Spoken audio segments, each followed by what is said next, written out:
Palembang sebagai tuan rumah Asian Games 2018 akan memainkan 10 cabur dalam event tersebut, yakni basket, tenis, voli pantai, sepak bola wanita, dayung, kano, kayak, triathlon, panjat tebing, menembak, dan sepak takraw.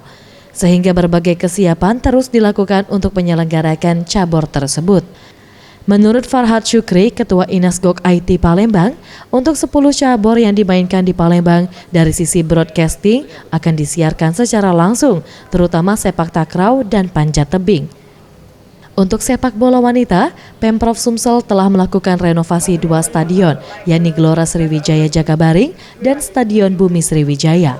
Sesuai dengan persyaratan penyelenggaraan, perbaikan meliputi kapasitas penonton, rumput, papan skor, dan penunjang lainnya. Apresiasi kepada Sumatera Selatan. Selain di Jakabaring, di sini juga? Jakabaring di sini ya 2 tempat untuk bola kaki untuk sepak bola wanita.